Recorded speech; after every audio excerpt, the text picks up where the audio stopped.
Bitter criticism reading Cgtn Hope for the World, Cgtn Right to the End, Politics, September 25, 2024. Xi Jinping urges continuously promoting ethnic unity across generations.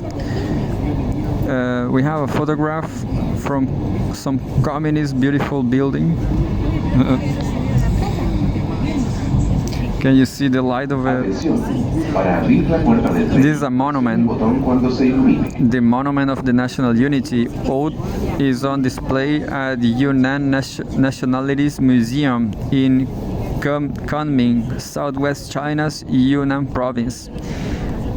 Chinese President Xi Jinping has emphasized the importance of continuing the endeavors to promote ethnic unity from generation to generation.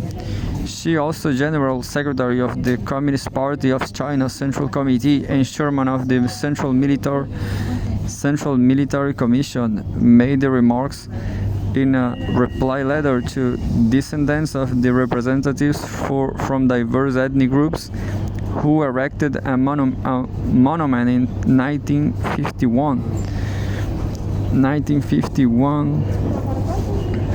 in southwest China's Yunnan province and made a solemn pledge to stay united and follow the party.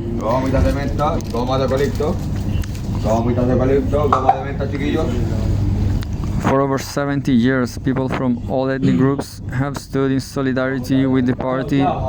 Permiso. Hola a todos, muy buenas noches. Hola, hola, hola amigos, espero estén muy bien. Hola amigos, al final con los manos, musiquita de regalo, del solo que lo que traigo. Oye, que le vaya bien. Igualmente de este lado yo me disculpo de verdad y bueno, muchísimas gracias por su tolerancia también. El pequeño mensaje que les dejo es, no hay caminos hacia la felicidad. La felicidad.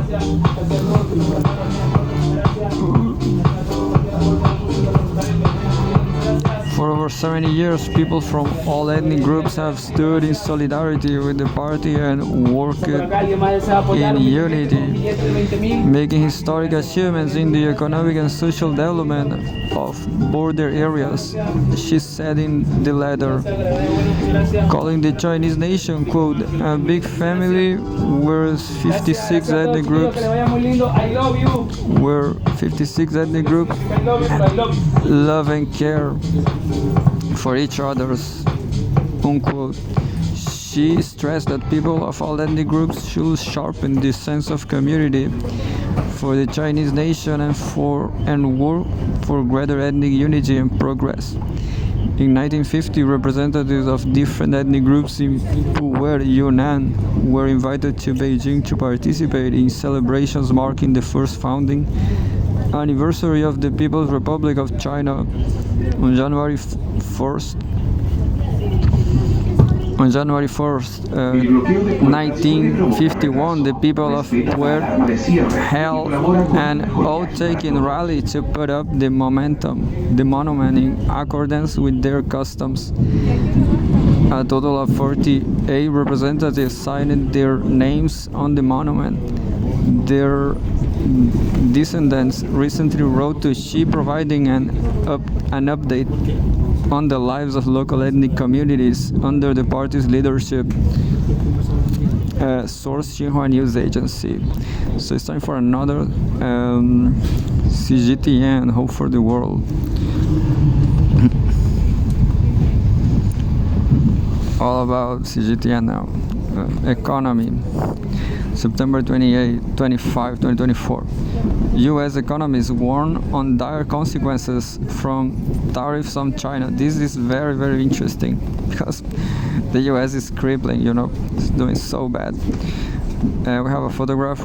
Cars ready for export in East China's Jiangsu province. September. The photo is from September 6, 2024.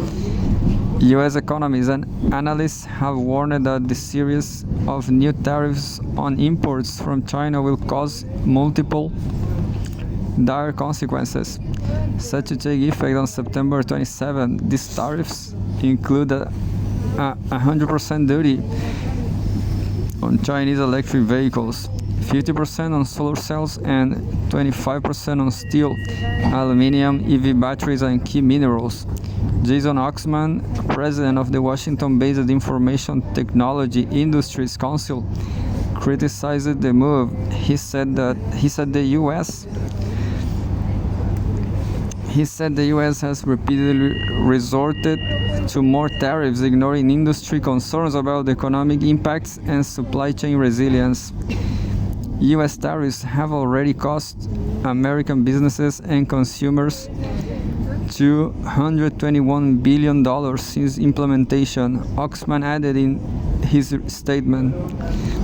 Gary Hufbauer, a senior fellow at the Peterson Institute for International Economics, pointed out in an interview with Xinhua News Agency that the U.S. trade policy limits American access to high-quality and affordable foreign products. The new tariffs will deprive American consumers of the right to buy cost-effective Chinese electric vehicles. William Alan Range, a senior advisor at the Center for Strategic and International Studies, warned that tariffs could further hinder the United States' ability to leverage China's comparative advantages in green technology production. This in turn could impede U.S. efforts to transition to renewables. Quote, liberalizing trade with China will allow U.S. manufacturers to significantly scale up operations by accessing lower-cost inputs and provide consumers with affordable goods essential for achieving decarbonization goals, unquote, Range stated in his analysis. I guess this is the story of 20th century, the 21st century. The tariffs also highlight a misalignment in U.S. decarbonization policies, Range added. They were imposed just as the U.S. Department of the Treasury released final rules on the clean vehicle provisions of the Inflation Reduction Act, which offer additional flexibility in minerals and battery sourcing. This contradictory approach demonstrates the U.S. government's challenges in adopting a unified strategy to accelerate the green transition. Jeffrey Sachs, director of the Center for Sustainable Development at Columbia University, said in an interview with Xinhua News Agency that the world should be aware of falling into a vicious cycle of protectionism. The U.S. is walking away from its international responsibilities and violating international economic and trade rules. China and other countries should firmly defend the international trade system and maintain the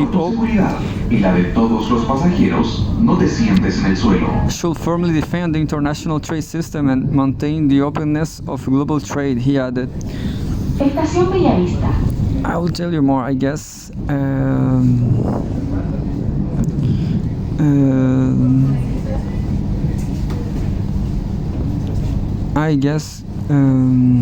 I forgot. I just forgot.